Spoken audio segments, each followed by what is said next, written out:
মুসলমান জীবন দেবে, মরতে জানে, জীবন দিতেও জানে, এরপরে মসজিদে তালা লাগাতে তারা দিতে পারবে না, মাদ্রাসা বন্ধ করে দিবে, এটাকে মুসলমান মেনে দিতে পারবে না।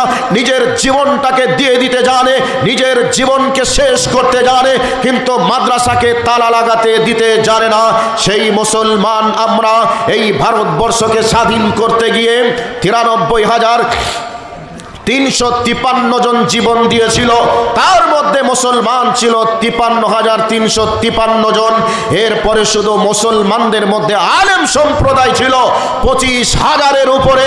আবার যদি কোনোদিন এইভাবে নবজাগরণ জেগে ওঠে, সেই দিন জীবন দেওয়া লাগবে, জীবন দিব, সেলে যেতে হয় সেলে যাব, জেলে দিতে হয় জেলে যাব। এরপরে মসজিদ বন্ধ করবে, মাদ্রাসা বন্ধ করবে, দাড়ি ধরে টানাটানি করবে, এক ফোঁটা শরীরে রক্ত থাকা পর্যন্ত আমরা এটাকে মেনে নিতে পারবো না। কাজেই আপনারা দেশ চালাচ্ছেন, দেশ চালান, সাংবিধানিক অধিকার হিসাবে যার যা ধর্ম সে তা করবে। খবরদার মসজিদ দখল করে মন্দির তৈরি করার চেষ্টা করবেন না। এই সোশ্যাল মিডিয়ার মাধ্যমে এ বার্তা যদি আপনাদের কান পর্যন্ত যায়, আপনাদেরকে বলছি খবরদার মসজিদের দিকে আঙুল তুলে তাকানোর চেষ্টা করবেন না। প্রয়োজন হলে এই আঙুলটা কেটে দিয়ে নিজের গলাটা কেটে দিব, তবু ঠিক আছে, কিন্তু আপনাদের যেই হাতে মসজিদে তালা লাগাবেন ওই হাতটাকে ভেঙে চুরমার করে দিতে আমরা কণ্ঠিত বোধ মনে করব না।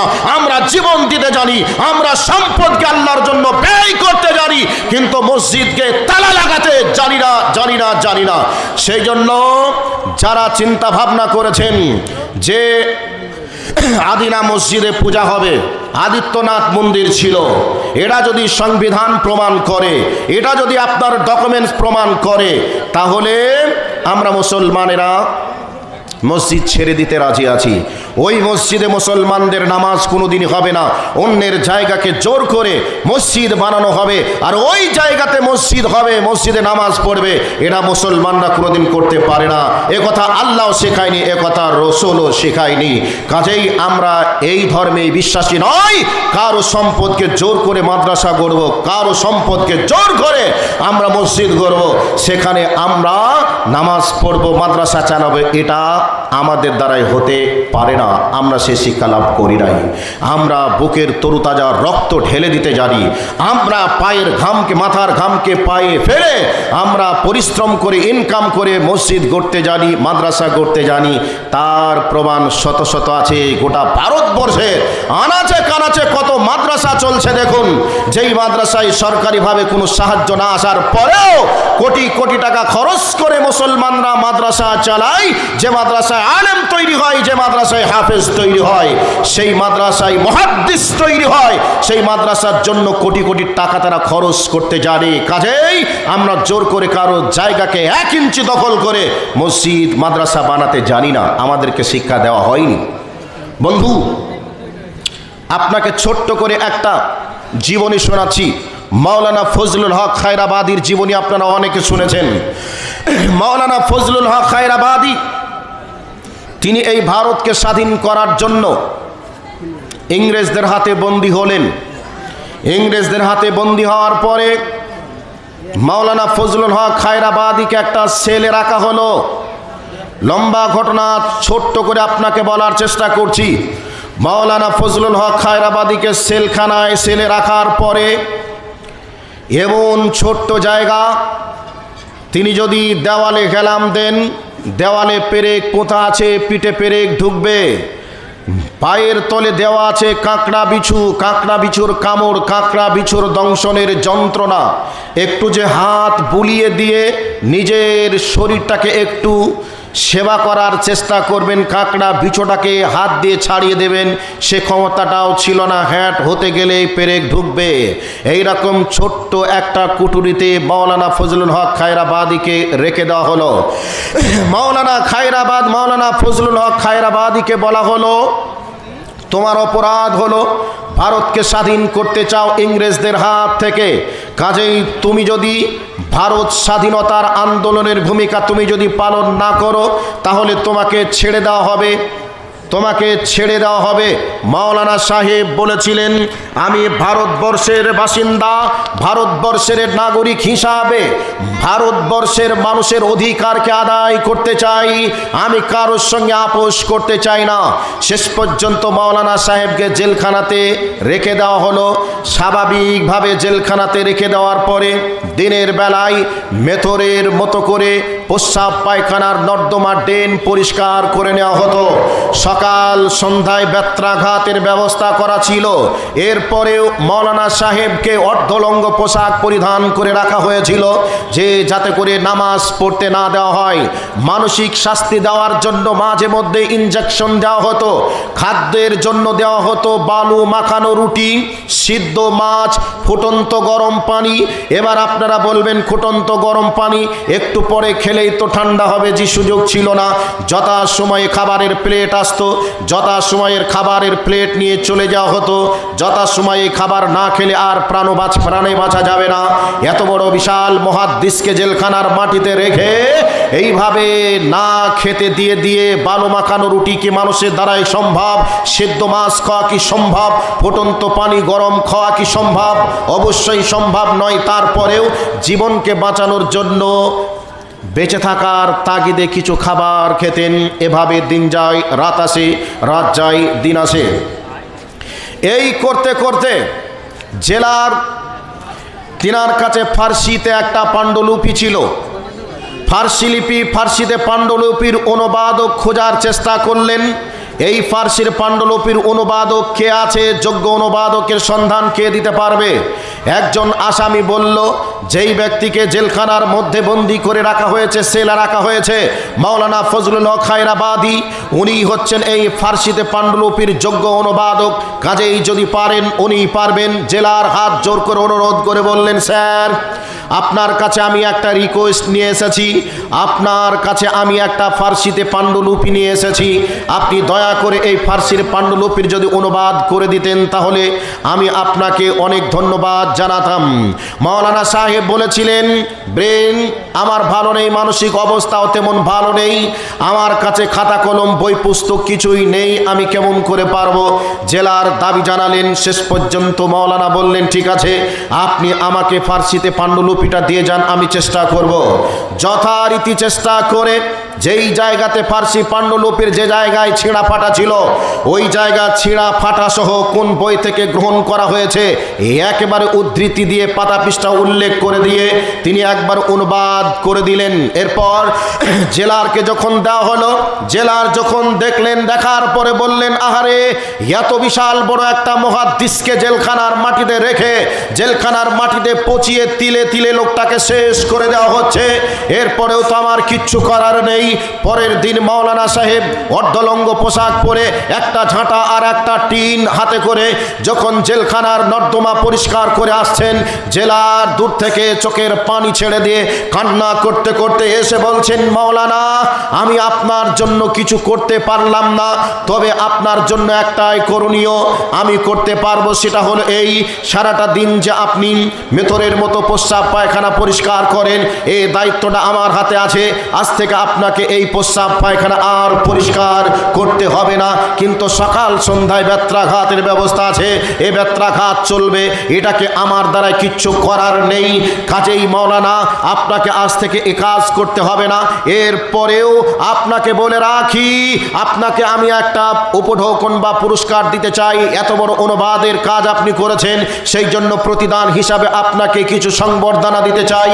মাওলানা বলেছিলেন, পৃথিবীর কোনো মানুষের কাছে সংবর্ধনা আমি নিতে চাই না, প্রতিদান নিতে চাই না, আমি আমার রবের কাছে প্রতিদান নিতে চাই। যারা আমার এই জীবনকে নষ্ট করার জন্য জেলখানার মাটিতে রেখে তিলে তিলে আমাকে শেষ করে দিল, এই ব্যক্তিদের বিষয়ে আল্লাহ আমার প্রতিদান আসমানের উপরে লিখে রেখেছেন। কাজেই দুনিয়ার কোনো মানুষের কাছে আমি প্রতিদান পেতেও চাই না। শেষ পর্যন্ত মাওলানা সাহেবের উপরে অকট্য নির্যাতন জেলখানার মাটিতে চলে। এই করে করে করে করে মাওলানা সাহেবের দুই ছেলে, মাওলানা শামসুল হক খায়রাবাদী আর মাওলানা আব্দুল হক খায়রাবাদী, পিতার মুক্তির জন্য আন্দামান জেলখানাতে, আন্দামান কোর্টে একবার তিনারা গেলেন, একবার নয়, দুইবার নয়, তিনবার যাওয়ার পরে সেখান থেকে জামিনের মঞ্জুরির কাগজ নিয়ে এবার ওই মাওলানা সাহেবকে ছাড়ানোর জন্য জেলখানায় যখন গেলেন, যাওয়ার পূর্ব মুহূর্তেই ভারত রত্ন মাওলানা ফজলুল হক খায়রাবাদী আর দুনিয়াতে থাকলেন না। দুনিয়া ছেড়ে আল্লাহর কাছে জান্নাতুল ফিরদাউসের মেহমান হয়ে বিদায় নিলেন। নেওয়ার পূর্বে জেলারের সঙ্গে একটা সুসম্পর্ক তৈরি হওয়ার কারণে বলেছিলেন, মাওলানা সাহেব আপনার যদি কোনো কিছু মনে চাওয়া পাওয়া থাকে মৃত্যুর সময় আমাকে আপনি বলবেন। মাওলানা সাহেব বলেছিলেন, আমার কিছু চাওয়া পাওয়া নেই, তবে আমি আপনার কাছে বলে গেলাম আমি যদি মারা যাই জেলখানার মাটিতেই, তাহলে আমি আমার কাপড়ের উপরে একটা বই লিখে, একটা কাপড়ের কাপড়ে আমি একটা বই লিখেছি, যেই বইটার নাম হলো আস-সাওয়ারাতুল হিন্দিয়া। আমি আস-সাওয়ারাতুল হিন্দিয়া বইটি কাপড়ের কাপড়ে লিখলাম। আমার ছেলেরা যখন আসবে আমার ছেলেদের হাতে আমার কাপড়ের কাপড়টা তুলে দিবে আর বলবে এটা তোমরা ছাপিয়ে মার্কেটে মাদ্রাসা সিলেবাসে চালু করার চেষ্টা করবে। মাওলানা আস-সাওয়ারাতুল হিন্দিয়া কাপড়ের কাপড়ে জেলখানার মাটিতে লিখলেন। এবার জেল থেকে যেদিন মুক্তি পাবে গ্রামবাসী ভারত রত্নকে সংবর্ধনা দেওয়ার জন্য গোটা গ্রামকে, খায়রাবাদ শহরকে, খায়রাবাদ গ্রামকে ফুল দিয়ে সাজিয়ে একবারে সুসজ্জিত করা হলো। সেই ভারত রত্ন বীর শহীদ বীর আবার আসবে আমাদের মাঝে, এই নিয়াতে সুন্দর করে ভারতকে সাজানো হলো, সুন্দর করে সাজানো হলো। এরপরে দুইজন ছেলে যখন জেলখানার মাটিতে গেলেন, জেলখানার মাটিতে একবারে মূর্তির কাগজ যখন শো করলেন, জেলার ছোলো ছোলো আঁখিতে নিজের মাওলানার দুই সন্তানকে বললেন, মাওলানা ফজলুল হক খায়রাবাদীর সন্তান আব্দুল হক এবং শামসুল হক, তোমার আব্বা আজকে ফজরের পূর্বেই মারা গেছে, তোমার পিতাকে জেলখানার মাটিতেই দাফন করা হয়েছে। আপনাদেরকে ছোট্ট করে একটা ইতিহাস শোনালাম। এইভাবে ভারতবর্ষের জেলখানার মাটিতে এক নয় দুই নয় হাজার হাজার আলেমকে জেলখানার মাটিতে শহীদ করে দিয়েছে, ইনজেকশন দিয়ে শহীদ করেছে, বিষ খাইয়ে মেরে দিয়েছে, মাওলানাদেরকে ফাঁসির কাস্টে ঝুলিয়ে শেষ করেছে, গুলি করে শেষ করেছেন। এই সময় একজন মাওলানা বলেছিলেন, শুনে রাখো হে ভারতবর্ষের ইংরেজের দালাল না, তোমরা শুনে রেখে দাও, তোমাদেরকে বলি শুনে রেখে দাও, একটা কোনো আলেমকে তোমরা দেখবে না তাদের পিঠে গুলির আঘাত লেগেছে। তোমরা গুলি মেরে শহীদ করার পরে গুলির ক্ষত স্থানকে তোমরা চেক করে দেখবে, কোনো মুসলমানের বা কোনো মুসলমান মানে কোনো মুসলমানের এবং কোনো মাওলানার গুলি পিঠের দিক থেকে লাগে নাই, বরং তাদের বুকের দিক থেকে গুলি লাগবে। তারা পিঠ ফেলিয়ে পালিয়ে যেতে পারে না। মুসলমান এক ऐसा জাত হো जो सर कटा सकता हो तो सर झुका ना सकता हो।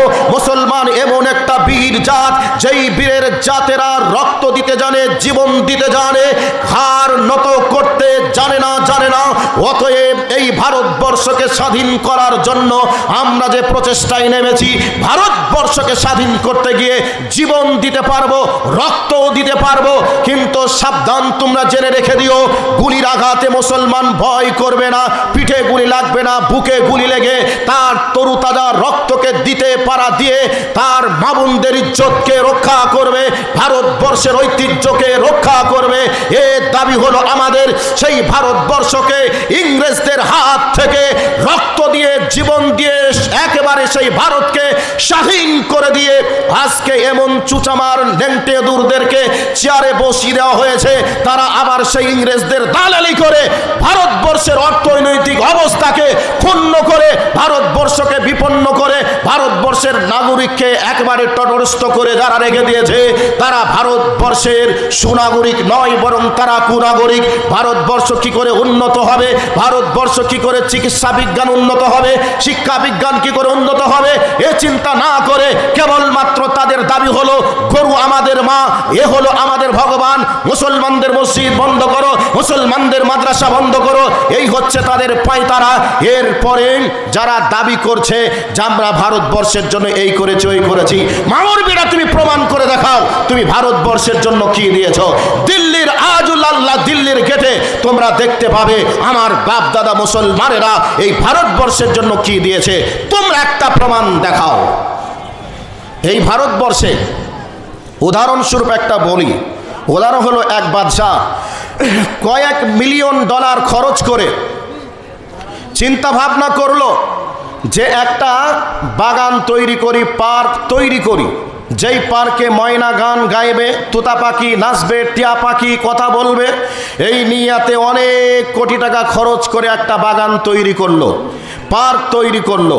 তার মনে নিয়াত যে আমি আমার বেগম, আমি সকাল সন্ধ্যায় বাগানে যাব, পার্কে যাব, পাখিদের গান শুনব, বিভিন্ন ফুল দেখব এবং পানির ফোয়ারা ছুটবে দেখব, আনন্দ করব, বিবিকে নিয়ে ঘুরবো, মজা করব, এই নিয়াতে বাগান কমপ্লিট। এবার বাগানের প্রহরীরা গিয়ে মালিককে বলছে, মালিক বাগান তৈরি হয়ে গেছে, পার্ক উদ্বোধনের জন্য আপনি চলুন। স্ত্রীকে নিয়ে যখন বাগানের দিকে হাজির হলো তখন দেখছে বাগানে ময়না, তোতা পাখি, টিয়া পাখির পরিবর্তে এসে গেছে একদল হুদুম পেঁচা, যারা শুধু বাগানের ভিতরে কিচকিচ আওয়াজ করে গোটা বাগানের পরিবেশকে নষ্ট করেছে। এবং তো অবস্থায় রাজামশাই তখন বলছেন, আমার এতগুলো টাকা খরচ করায় বেকার হলো, আমি যা চেয়েছিলাম তা হয়নি। ভারতের হিন্দু মুসলিম সকলে মিলে ভারতবর্ষকে স্বাধীন করে ভারতবর্ষকে যেভাবে চেয়েছিল সেভাবে হয়নি, বরং ভারতবর্ষের মসনদে একদল হুদুম পেঁচা বসে গিয়ে ভারতবর্ষকে চতুর্দিক থেকে তারা ক্ষয়ক্ষতি করে ভারতবর্ষকে টুকরো টুকরো করার তারা চেষ্টা করছে। কাজেই ভারতবর্ষের নাগরিকতা হতে দেবে না, সম্ভব হবেও না। সেই জন্য আপনাদেরকে বলছি, এ পরিবেশগুলি হওয়ার সুযোগ হলো কি করে, কোথা থেকে আসলো এ সাহস? আপনাদেরকে বলবো, কোরআন এবং হাদিসের আলোকে কথাগুলি বলার চেষ্টা করব। আপনার ধৈর্য ধরে বক্তব্যের বিষয়কে শ্রবণ করার চেষ্টা করুন। তবে